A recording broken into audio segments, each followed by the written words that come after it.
Man Xaldarbekov Madamin Karimjonovich, Respublika ixtisoslashtirilgan dermatovenerologiya va kosmetologiya ilmiy-amaliy tibbiyot markazining shifokoriman. Bugungi mavzumiz issiqdan qanday qilib terini himoya qilish va terini erta rak kasalliklarini oldini olish. Assalomu alaykum. Va alaykum assalom. Yaxshimi, charchamayapsizmi? Charchamasman. Tez kuzataman. Ko'p quyoshda ishlaysizda. Umuman bilaman, himoya qilmaysizda yoki qanaqadir kremni surasizmi? Yo'q, surmayman. Hech qanaqa krem ishlatmaysiz, to'g'rimi? Juda ham ko'p insonlarga e'tibor beramiz. Biz ham priyomga keladi, ko'rishamiz, gaplashamiz. Yoshi biza bilan teng, lekin ko'rinish jihatdan 5-10 yilga katta ko'rinishadi. O'shani sabablarining birinchisi, eng global sabab bilasizmi nimaligini?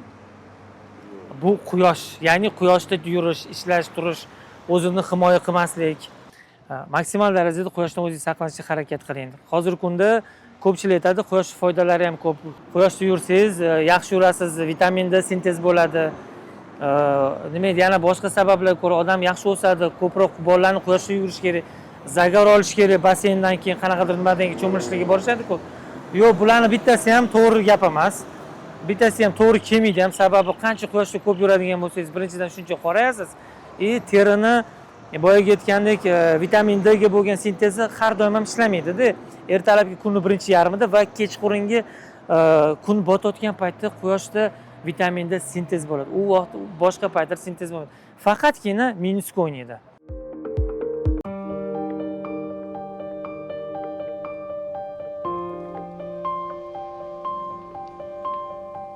Hozirgi issiq havoda terini qanday vositalar yordamida himoya qilish kerak?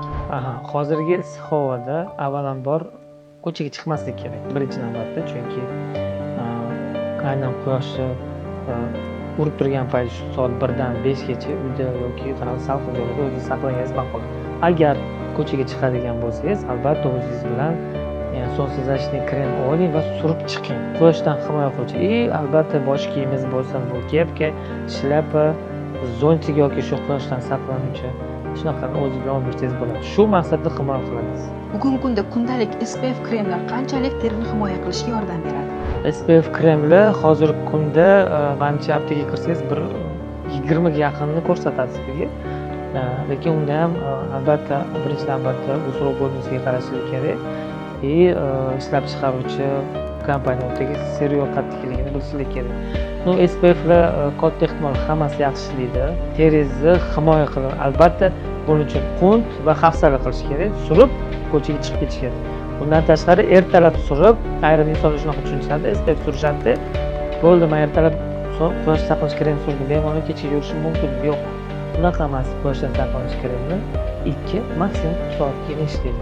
Shuning uchun har ko'chada yuradigansiz, har 2 soatda, har 3 soatda quyosh tegadigan joylarni o'sha SPF kremlar bilan surib yurishingiz kerak bo'ladi. SPF kremlarini kimlar uchun tavsiya qilasiz? Yosh bolalar uchunmi, yosh kattalar uchunmi? SPF kremi menimcha yosh tanlamaydi. Menimcha kimki quyoshda yuradigan bo'lsa, surib turganlari ma'qul. U bola bo'lsin, yoshi katta inson bo'lsin. Men sizlarga misol qilib aytaman. O'tgan yili dam olishga bordik. Bolalarga ozgina erinchoqlik qildi shekilli, erindikda, sonsiz krem surmadik. Meni katta o'g'lim o'zi bitta xol bilan borib, qaytishda o'sha dam olishdan 4 ta xol bilan qaytib keldik. O'sha SPF surmagan, yana yuzlari qop-qora bo'lib keldi. O'shaning uchun mana shu narsaga, shunaqa oqibatlarga olib kelmaslik uchun quyosh saqlovchi krem surib yurish kerak. Bu yosh tanlamaydi. Va bugungi kunda agarda vaqtida quyosh nurlaridan o'zini saqlamasdan SPF kremlar ishlatmagan, lekin o'sha terisida bir nechta dog'lar paydo bo'lgan insonlarga nimalar tavsiya qilasiz? Kimlarga murojaat qilish kerak? Albatta, bu birinchi navbatda dermatolog shifokorligiga kelib murojaat qilish kerak. Bu teri kuyib qolgan bo'lishi yoki o'sha quyoshdan har xil dog'lar qolgan bo'lishi mumkin. Bu xlazma, melazma deydi yoki qanaqadir ikkilamchi giperpigmentlar dog'lar bo'ladi yoki qanaqadir hollarda o'zgarishlar bo'lgan bo'lishi. Shuning uchun birinchi navbatda dermatologga murojaat qiling. Ular maxsus apparatlar bilan tekshirib, sizlarga to'g'ri tashxis qo'yib, keyinchalik esa qanaqa muolaja qilishni tushuntirib berishadi. Va qabulingizga kelayotgan bemorlar orasida aynan quyoshdan kuyish bo'yicha qanchalik foizni tashkil etadi? Bilasizmi, xo'p, qabul kelayotgan bemorlarimiz вообще bizani xalqimiz Fitzpatrick bo'yicha shunaqa kitob bor. Fitzpatrick bo'yicha 3-4 tip koja hisoblanadi. Ya'ni bular bug'doy rang desak to'g'ri bo'ladi. qop qora deb qora emas, o'rtacha rangda, oppoq ham emas. Bizani o'zbek xalqiga yoki mana shu ko'proq katta qismi shular tashkil etadi. Bu degani shu aynan 3-4 tip ko'chalar quyoshga boylik sezuvchan degani. Qancha ko'p yursa shuncha qorayadi, lekin kuymaydi. U boyagi 1-2 tip ko'chalar, bular ham o'zbeklar, ya'ni bizning xalqimizda faqat o'zbek haqida emas, umuman mana shu O'zbekistondagi hududda yashovchi insonlar 1-2 tip ko'chalarda ularni kuyib qolish ehtimoli juda yuqori. Bu terini biz yevropeyskiy teri deb ataymiz, sababi ular oppoq bo'ladi. Ular esa quyoshga moslavchi emas. Bu quyosh tushishi bilan chidamli emaslar, kuyib qoladi. Shu juda ko'p insonlar keladi. 1-2 daraja kuyishlar bilan keladi. Biz ularga yordam beramiz. Ko'p bunaqa insonlar. Demak, hozirgi sharoitda, ya'ni yoz mavsumida chillada quyosh nuridan saqlanish uchun SPF kremlarini tavsiya etasiz. Hammaga tavsiya etaman. Mana shunday issiq jaziramada faqatgina quyoshdan saqlovchi kremlarni yoz faslida ishlatishni tavsiya etasizmi?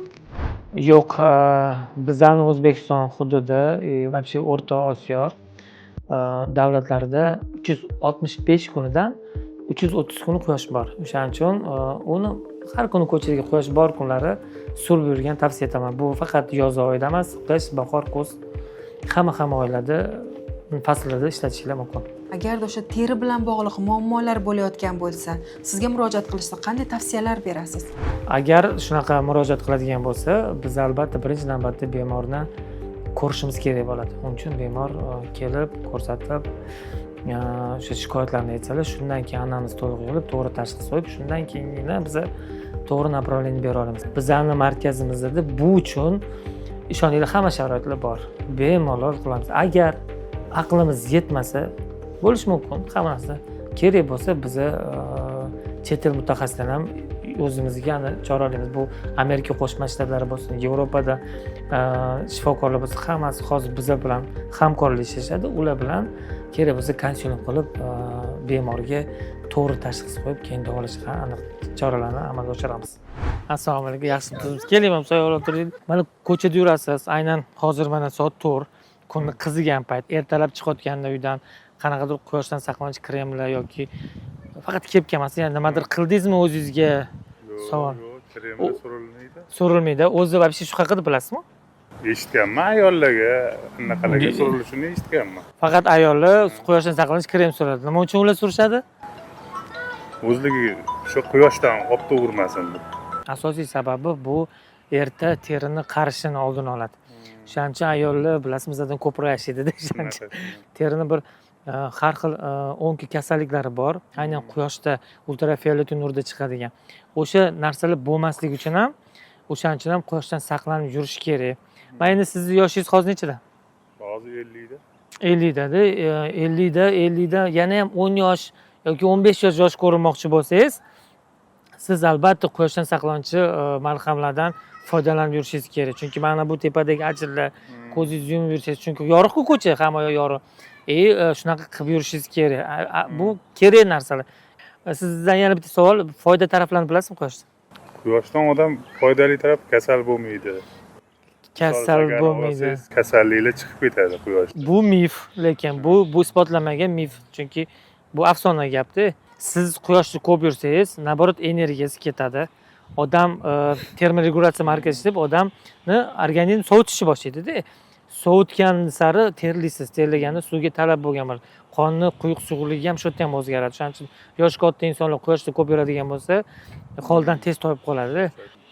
Quyoshda foydali tarafi bu ertalablari kechqurungi quyoshda bu vitamin D ni sintez qilish. Organizm vitamin D ni faqat teri orqali sintez qiladi. Quyoshda yursak, terimizda o'sha teri orqali ultraviolet nur tushgandan keyin vitamin D sintez bo'ladi. Va shu o'rinda aytib o'tishim kerakki, bizlarning kuzatuvchilarimiz orasida qanaqadir teri bilan muammo bo'lsa, faqat teri emas, bu tirnoq bo'lsin, soch bo'lsin, shu yuz bo'lsin, nimadir muammolar bo'ladigan bo'lsa, bemalol bizni dermatovenerologiya markazimizga murojaat qilishingiz mumkin. Biz sizlarga yordam berishga tayyormiz. Sog' bo'ling. Ularda asosiy shikoyati oq dog'i ko'rayotganinglardek, o'tda va qorin sohasida bu yerda paydo bo'lgan. Ular oq dog' kasalligimi deb juda ham qo'rqishgan. o'zligini doktorlari ham oqdog' bo'lishi mumkin, o'shaning uchun tekshirtiringlar deb tavsiya berishgan. Bizga kelishdi, biz bu yerda qizchadan mana shu qorin sohasidan kichkinagina teri oldi. Og'rimadimi? Yo'q, unaqa og'riq bo'lmagan va gistologiyada oq xol chiqdi. Ya'ni bu kasallik hisoblanmaydi. Bu oqdog' kasallik emas, bu vitiligo emas. Oqdog' xuddi nori oqinti turi hisoblanadi. Ya'ni qizil xolli norlar, jigarrang norlar bo'ladi. Bu norlarga ko'pchilik e'tibor bermaydi. Oq bo'lsa voydor oqdog' kasallik bo'lib qoldi deb o'ylashadi. Lekin biza bu narsaga aniq tashxis qo'yib bera olamiz va bu juda ham katta turlarni ham tejaydi.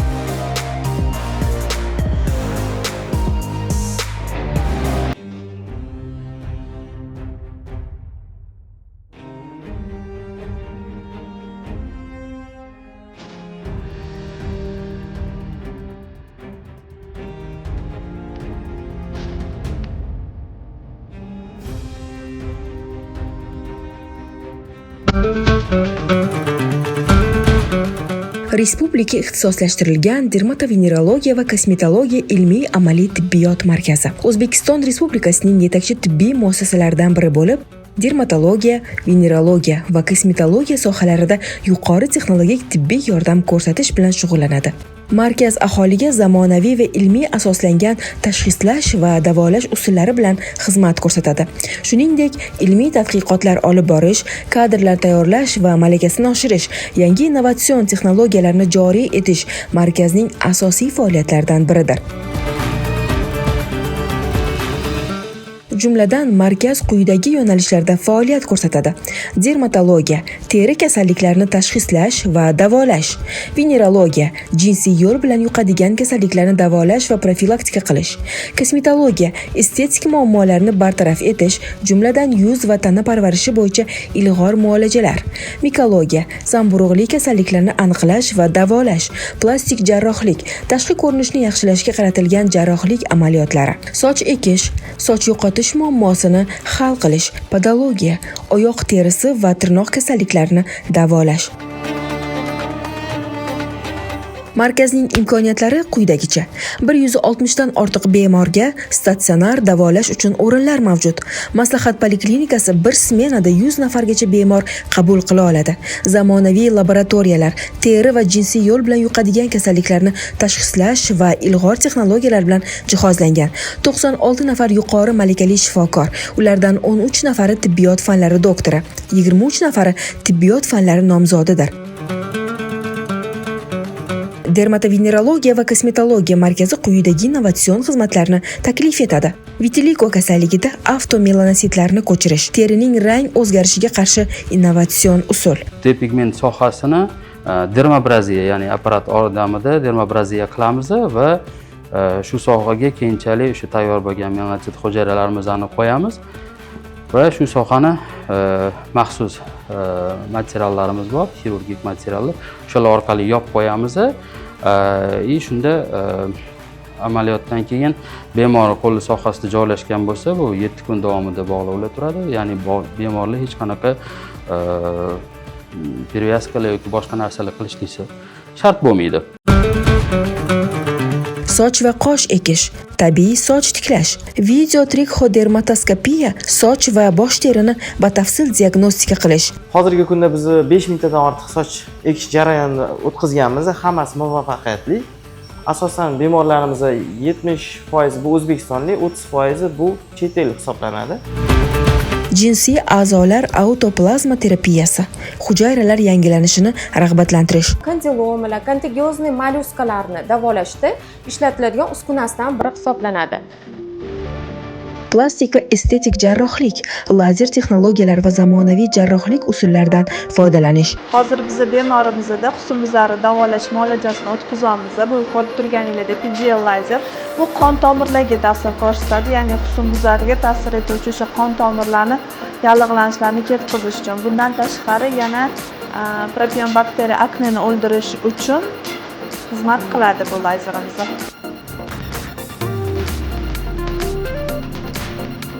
Fizioterapevtik davolash usullari, muolajalar orqali teri kasalliklarini davolash.